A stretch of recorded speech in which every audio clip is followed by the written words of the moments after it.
한국 해경이 공개한 충격적인 장면. 서해 바다에서 벌어진 전쟁 불법 조업하는 중국 어선에 맞서 목숨건 추격이 시작됐습니다.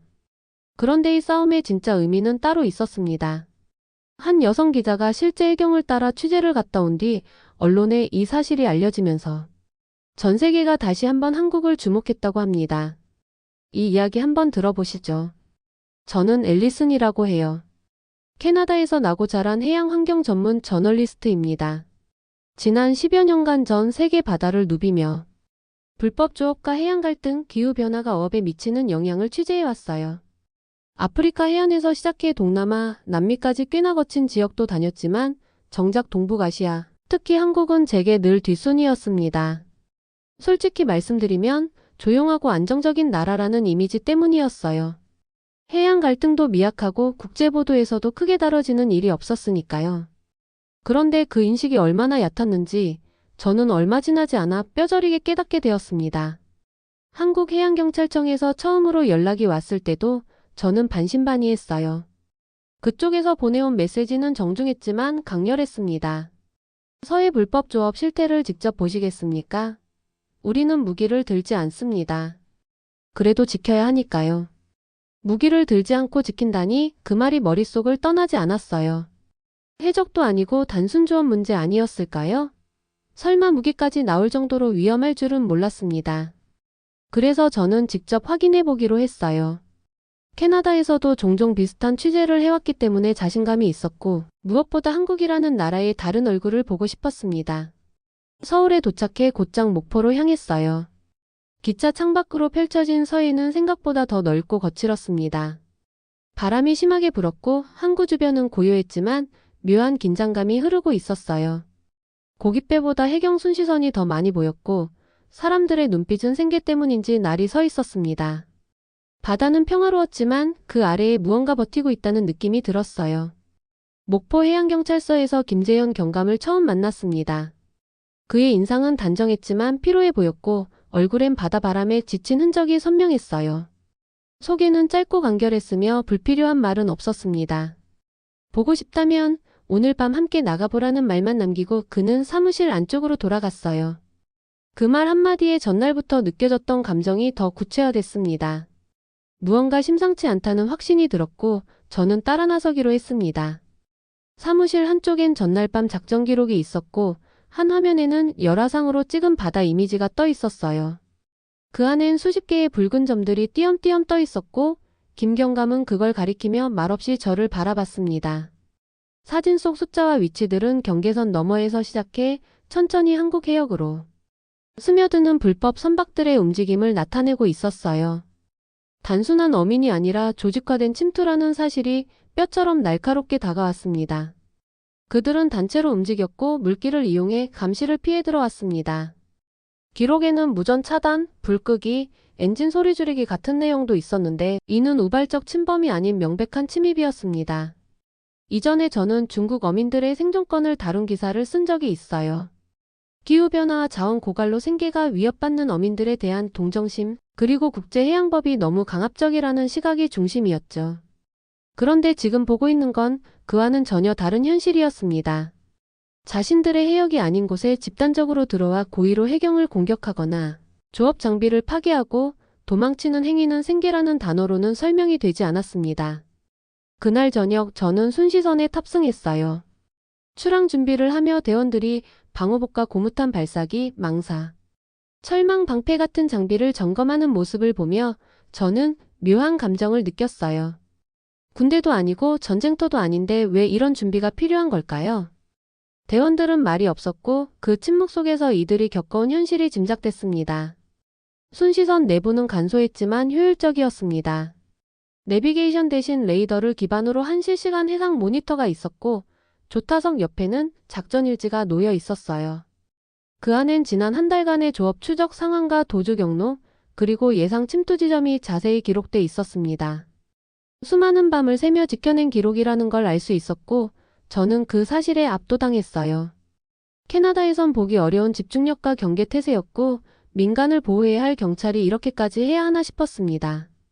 해가 완전히 지기 전 김경감이 순시선 위에서 간단히 말했습니다. 오늘은 조용한 날입니다. 그래서 더 위험합니다.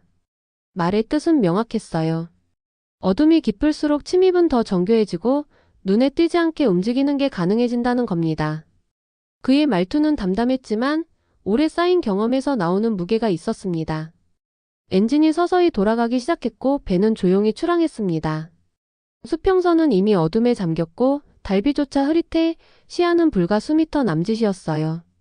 레이더 위의 작은 점들만이 우리가 나아가는 방향을 알려주고 있었고 긴장감은 서서히 고조됐습니다. 김경감은 무전기를 손에 쥔 채 바다를 바라보고 있었고 대원들도 각자의 자리에서 묵묵히 대기하고 있었어요. 어떤 말도 필요하지 않았습니다. 이 사람들은 이미 매일같이 이 일을 반복해온 거였어요. 저는 그날 밤 처음으로 실감했어요. 뉴스에서 보던 서해 불법 조업은 수치나 기록이 아니라 생생한 긴장과 대응의 현장이었습니다. 그리고 한국이라는 나라는 제가 알던 그 조용한 이미지와는 달랐습니다. 평화는 지켜지는 게 아니라 누군가가 손에 피를 묻히지 않으면서도 끊임없이 버티며 만드는 거라는 걸 그제야 깨달았습니다. 이야기는 거기서 끝나지 않았어요. 그날 밤 저는 바다 위에서 처음으로 어떤 기척을 느꼈습니다. 그리고 다음 순간 레이더에 작은 점 하나가 들어오기 시작했어요. 조용히 아주 느린 속도로 우리를 향해 움직이고 있었습니다. 그게 무엇이었는지는 다음 장에서 말씀드릴게요. 제게는 너무도 선명한 밤의 시작이었습니다. 순시선이 출항한 뒤 얼마 지나지 않아 저는 완전히 새로운 세상에 들어온 느낌을 받았어요. 바다는 낮과 밤이 이렇게까지 다를 수 있다는 걸 그날 처음 알았습니다. 물결이 잔잔한 건 분명한데 어쩐지 그 조용함이 더 으스스하게 느껴졌습니다. 모든 것이 잠든 것 같지만 사실은 무언가 꿈틀대고 있었어요. 기억에 남는 건 소리였어요. 아니, 소리 없음이었죠. 파도, 바람, 엔진, 사람 숨소리까지도 모두 억눌린 듯 조용했어요. 바다 위에선 고요함이 곧 경계라는 걸 그제야 깨달았습니다. 레이더의 작은 점 하나가 찍히기 시작한 건 자정 가까운 시간이었어요. 점은 일정한 속도로 이동하고 있었고 방향은 분명 우리 쪽이었습니다. 그건 그냥 어선이라고 하기엔 움직임이 너무 정직했어요. 김경감은 무전을 잡고 말없이 신호를 보냈고 대원들은 위치를 잡기 시작했습니다. 정말 말이 거의 없었어요. 모든 행동이 훈련처럼 아니 습관처럼 자연스러웠습니다. 처음엔 저도 긴장을 늦추지 않았지만 시간이 흐를수록 상황이 점점 더 묘하게 흘러갔습니다. 그림자는 갑자기 여럿으로 갈라졌어요. 한 척인 줄 알았던 점이 둘, 셋, 넷으로 늘어났고 그중 일부는 우리를 향해 곧장 다가오고 있었어요. 다른 배들은 멀찍이 떨어져 있었지만 분명 같은 집단이라는 느낌이 들었습니다. 레이더에 보이는 건 전부가 아니란 걸 저는 이미 알고 있었어요. 어두운 바다 속에서 불을 끄고 엔진음을 죽인 배들은 눈으로 보기 전까지 존재하지 않는 셈이니까요. 첫 번째 어선은 투강등 없이 다가왔어요. 선체에서 퍼지는 매연 냄새가 바람을 타고 전해졌습니다. 그 순간 대원들이 방호 장비를 착용했고 고무탄 발사기도 준비했어요. 저는 선실 한편에 몸을 웅크리고 있었고 손은 이미 땀에 젖어 있었습니다. 그건 공포라기보다 경계에 가까웠어요. 무엇이 일어날지 몰라 더 무서웠습니다. 이윽고 금속 부딪히는 소리가 들렸습니다. 쇠파이프였어요. 누군가 그걸 우리 쪽으로 던진 겁니다. 고무탄이 곧바로 대응 사격으로 날아갔지만 어선은 방향을 틀고 거칠게 회피했어요. 그러더니 다른 배 한 척이 속도를 내더니 우리 왼편으로 접근했습니다. 이번엔 그물이었습니다. 던진 방향이 스크루 쪽이라는 걸 직감한 순간 배가 휘청했어요. 엔진 출력이 떨어졌고 배는 속도를 잃었습니다. 김경감은 짧게 지시를 내렸고 대원들이 갑판 위로 이동했어요. 그들의 표정엔 겁이 없었어요. 하지만 절대 편하지도 않았습니다. 익숙한 불안, 그게 더 가까웠어요. 그리고 그때였어요. 가장 가까이 접근한 어선에서 선원이 하나 튀어나오더니 또다시 쇠막대를 들었습니다. 제가 보기에 그건 단순한 저항이 아니었어요. 정면 충돌이었습니다. 해경대원 하나가 방어 자세로 나섰지만 쇠막대가 그의 어깨를 강타했어요. 소리는 생각보다 작았지만 그 순간이 제겐 정지된 영상처럼 느껴졌습니다. 그가 아무 말 없이 쓰러졌고 옆에 있던 대원이 곧장 끌어냈습니다. 부상자 발생. 무전으로 간단하게 전파됐지만 배 안의 공기는 달라졌어요. 이제는 대응의 영역이 아니라 생존의 영역으로 전환된 분위기였습니다. 제가 그 장면을 본 건 순식간이었지만 그 파급은 굉장히 컸어요. 전 기자로서 수많은 현장을 다녀봤지만 이런 건 처음이었어요. 지나치게 조용했고 지나치게 실제였어요. 누가 보기엔 단순한 쇠막대 한 번 휘두른 사건이겠지만 저에겐 상징처럼 다가왔습니다. 이건 싸움이 아니라 침입이었고 침입자에겐 죄책감이 없었습니다. 그리고 방어자는 무기 없이 그걸 막아야 했어요. 김 경감은 침착하게 대원들을 정리했고 대응보다는 철수 명령을 내렸습니다. 그 결정은 의외였지만 동시에 이해됐습니다. 이기는 싸움이 아니라 지키는 싸움이었기 때문이에요. 해가 뜨기 전까지 그들은 다시 레이더를 보며 경계 태세를 유지했습니다. 스크루가 완전히 돌아가지는 않았고 배는 느리게 움직였어요. 저는 선실 안에서 방금 전 장면을 계속 떠올리고 있었어요. 왜 총을 쓰지 않을까? 저도 처음엔 그 생각부터 들었습니다. 만약 캐나다 해양경비대였다면 그 상황에선 정당방위로 발포했을 겁니다. 하지만 김 경감은 그렇게 하지 않았어요. 그는 하루에도 수차례 침입을 받지만 단 한 번도 먼저 총을 든 적이 없다고 했어요. 그건 원칙이 아니라 신념이라는 걸 저는 그제야 알게 됐습니다. 그날 밤 저도 깨달았어요. 바다 위 폭력은 총성으로 시작되지 않아요. 침묵으로 시작되고 무력감으로 퍼져요. 누군가에게는 그냥 지나가는 뉴스 한 줄일 수 있지만 여기선 누군가가 맞고 다치고 쓰러지는 현실이었습니다. 항구에 복귀하자마자 부상자는 곧장 병원으로 옮겨졌고 저는 그때 처음으로 고개를 들 수가 없었어요. 말할 자격이 없다고 느꼈습니다. 생존권이라는 말을 너무 쉽게 쓰던 제 자신이 부끄러웠습니다. 누구의 생존을 위해 또 누구의 생명이 매번 위협당해야 하는 걸까요? 김 경감은 무전기를 내려놓고 다시 레이더 화면을 가리켰습니다. 거기엔 여전히 작고 붉은 점들이 움직이고 있었어요. 그는 담담하게 말했어요. 이 바다는 매일 이런 식입니다. 저는 아무 대답도 할 수 없었고 그저 바라볼 수밖에 없었습니다. 그날 이후 저는 생각했어요. 왜 이들은 무기를 들지 않으면서도 포기하지 않을까? 그리고 그 답을 찾기 위해 저는 땅 위로 나가보기로 했습니다. 순시선에서 내려 다음날 아침 어촌마을로 직접 향하기로 마음먹었어요. 바다에서 지키는 사람 말고 바다에서 살아가는 사람들을 만나보기 위해서였습니다. 지켜야 할 이유는 바다에 있지 않고 바다 곁에 있는 사람들에게 있을 거라는 생각이 들었습니다. 그날 아침 저는 제대로 잠을 이루지 못한 상태로 어촌마을로 향했어요. 순시선에서 본 장면이 머릿속에서 떠나지 않았고 선실에서 쓰러진 대원의 모습이 자꾸 떠올랐습니다. 뉴스나 보고서에서 단순히 부상자 발생이라고 쓰면 끝날 일이지만 그게 이렇게 무거운 감정이라는 걸 이제서야 실감했어요. 저는 다시 생각하게 됐습니다. 도대체 이 바다는 누구의 것이고 왜 이렇게까지 지켜야 하는 걸까? 그 답을 찾기 위해선 바다 위만 봐선 안 된다는 걸 알았어요. 그래서 저는 김 경감의 안내를 받아 전남 해안에 있는 한 작은 섬으로 들어가게 되었습니다. 배를 타고 약 40분 정도를 더 들어가니 덕목도라는 섬이 나왔습니다. 지도에서도 손톱만하게 나오는 이 섬은 지금은 인구도 적고 대부분이 고령자였어요. 배에서 내리는 순간 짠내가 확 풍겨왔고 부두 옆엔 낡은 고무장화, 부표, 해초가 엉켜 있었어요. 그 풍경을 보고 저는 조금 마음이 무거워졌습니다. 이곳에선 하루하루가 고단한 생계이고 그 하루가 해상에서 부서질 수 있다는 걸 전날 밤 알게 됐거든요. 김용만 어르신은 이 섬에서 40년 넘게 조업을 해온 분이셨어요. 작업장에서 그물을 손질하시던 어르신은 저를 보고도 별 말씀이 없었고 그냥 손짓으로 안으로 들어오라는 신호만 주셨어요. 정중히 인사를 드리고 허락을 받은 뒤 옆에 앉아 조용히 지켜봤습니다. 그물엔 크고 작은 구멍이 있었고 어르신은 그걸 바늘로 꿰매고 있었어요. 그 손엔 두툼한 굳은 살이 가득했고 그 굳은 살이 말보다 많은 걸 설명해주고 있었어요. 잠시 후 어르신이 조용히 말씀하셨습니다. 예전엔 밤바다가 무섭지 않았어요. 지금은 다릅니다. 그 말이 참 오래 기억에 남았어요. 바다에 대한 공포가 자연의 위험 때문이 아니라 사람 때문이라는 거였어요. 중국 어선들이 처음엔 단순히 조업만 하는 줄 알았지만 이젠 그물이 통째로 사라지거나 배가 들이받고 간다는 말에 저는 충격을 받았어요. 항의하면 되지 않느냐고 여쭤보려다 말았습니다.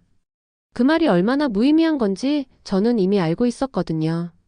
어르신은 담담하게 그러나 단단한 말투로 이어 말씀하셨어요. 새벽에 나가서 그물을 깔고 해 뜰 무렵에 돌아오는데 어느 날은 그물이 다 사라졌어요. 통째로 끌고 가버린 거죠. 그물을 사는 비용만 해도 몇백만 원인데 그 손해는 보상받을 길이 없다고 했습니다. 누가 가져갔는지도 알지만 증거가 없으면 소용이 없다고 하셨어요. 그 말이 너무 씁쓸했어요. 바다 위에 경계선은 없지만 책임도 없다는 현실이 느껴졌습니다. 어르신의 아들이 해경이었다는 사실은 그 다음에 들었어요. 우리 아들 해경하다가 다쳤습니다.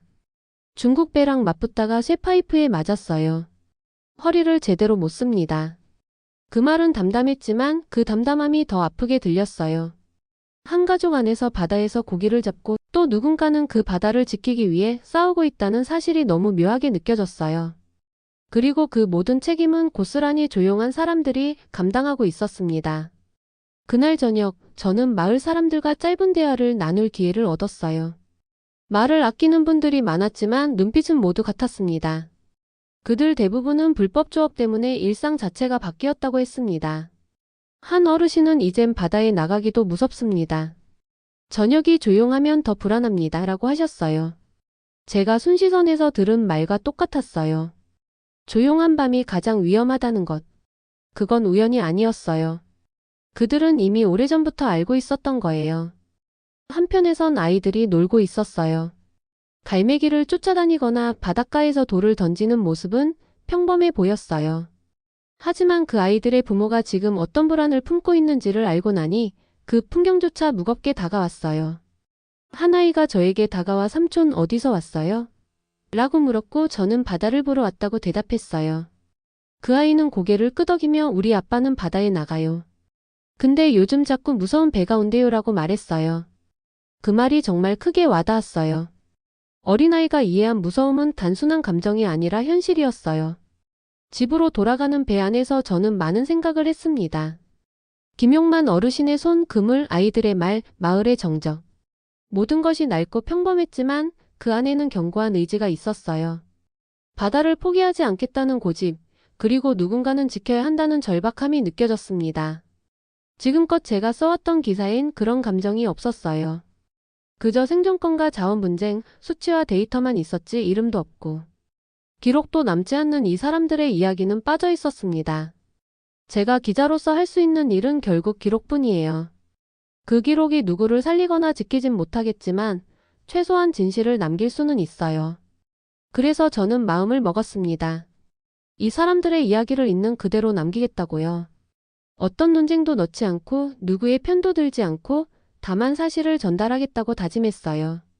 왜냐면 이 사람들은 말이 없기 때문에 대신 말해줄 누군가가 필요했거든요. 저는 그날 이후로도 계속 현장을 다녔어요. 다시 순시선에 타기도 했고 또 다른 어촌도 찾아갔어요. 각기 다른 사람들이지만 결국 같은 바다에서 같은 방식으로 고통받고 있었어요. 그리고 이 고통은 언제나 조용히 반복되고 있었습니다. 이제 저는 서울로 돌아갈 준비를 하고 있었어요. 하지만 제 마음은 여전히 바다에 남아 있었어요. 쓰러진 대원, 어르신의 손, 아이의 말, 밤의 레이더. 이 모든 것이 아직 제 안에서 정리가 되지 않았습니다. 그래서 저는 마지막으로 한 번 더 바다로 나가보기로 했어요. 이번엔 지켜보는 게 아니라 그 안에서 제가 무엇을 해야 할지 느끼기 위해서였습니다. 서울로 돌아가기 전 저는 마지막으로 한 번 더 순시선에 타보기로 했어요. 이미 2번의 밤을 바다에서 보냈고 어촌마을에서 들은 이야기들도 머릿속을 떠나지 않았습니다. 그 모든 장면들이 흐릿한 파도처럼 가슴속에서 밀려왔다가 사라지길 반복했어요. 하지만 이상하게도 어떤 확신 같은 게 생겼습니다. 이걸 끝까지 봐야 한다는 생각이었어요. 그저 보도할 자료를 더 확보하기 위해서가 아니라 이제는 제 감정 때문이었습니다. 김경감은 별다른 말 없이 순시선 탑승 명단에 제 이름을 올려줬어요. 서로 간단히 고개만 끄덕였고 출항 시간에 맞춰 부두로 향했습니다. 그날 밤은 이상하리만큼 조용했어요. 바람도 거의 불지 않았고 하늘에는 별빛도 흐릿하게만 깔려 있었습니다. 그 조용함이 오히려 불안했어요. 여기선 조용할수록 더 위험하다는 걸 이제 저도 알고 있었거든요. 출항 준비는 전과 크게 다르지 않았습니다. 대원들은 무언가를 말하지 않아도 척척 준비를 마쳤고 장비 점검도 빠르게 끝났어요. 배는 서서히 속도를 내며 바다로 나갔고 곧 어둠 속으로 빨려 들어가듯 사라졌습니다.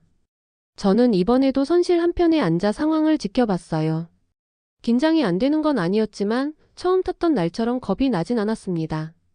그보다는 뭔가 지켜야 할 걸 함께 지켜보고 있다는 감각이 더 강하게 들었어요. 자정이 가까워질 무렵 레이더에 다시 익숙한 점들이 찍히기 시작했어요. 빨간 점 하나가 일정한 속도로 접근했고 곧 또 하나가 뒤따랐습니다. 김경감은 평온한 얼굴로 무전을 들고 무언가를 확인했고 대원들은 곧바로 방호복을 입기 시작했어요. 이 장면이 처음엔 무섭게 느껴졌지만 지금은 그들이 얼마나 단단한 책임감을 가지고 있는지 더 크게 느껴졌습니다. 처음엔 접근만 하던 불법 어선들은 갑자기 속도를 올렸습니다. 특히 한 척은 정면으로 방향을 틀더니 우리 배와의 거리를 급격히 줄였어요. 그 순간 저는 자리에서 일어났고 무전기 너머로 짧은 지시가 들려왔습니다. 좌연 접근, 고무탄 준비, 방어 각도 유지. 말투엔 떨림이 없었고 표정에도 긴장이 없었습니다.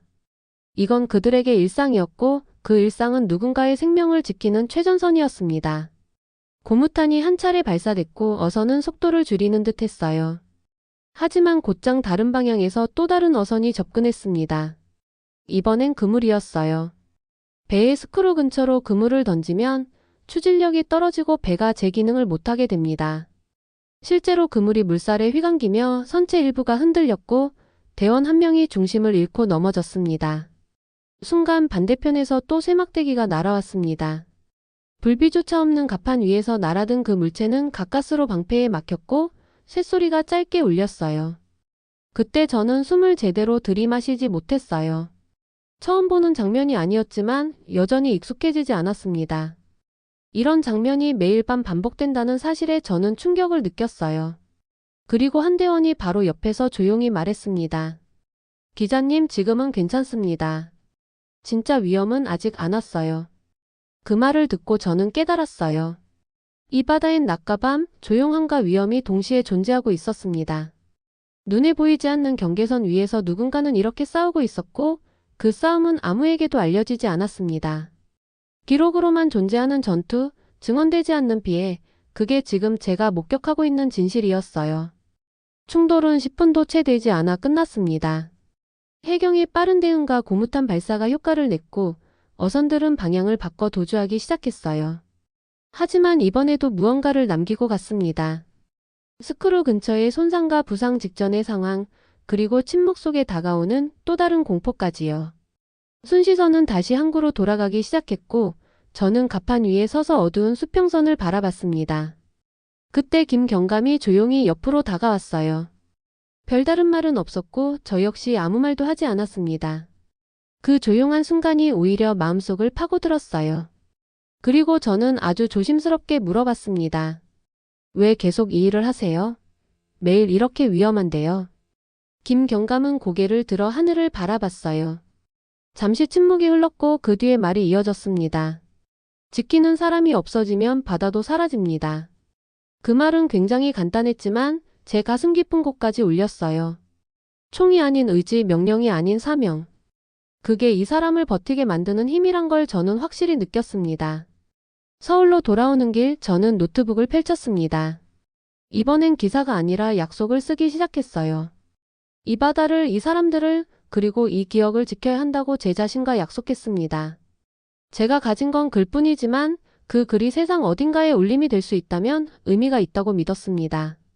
캐나다로 돌아간 뒤 저는 보고서를 작성했고 제 기사는 방송국 뉴스에 실렸습니다.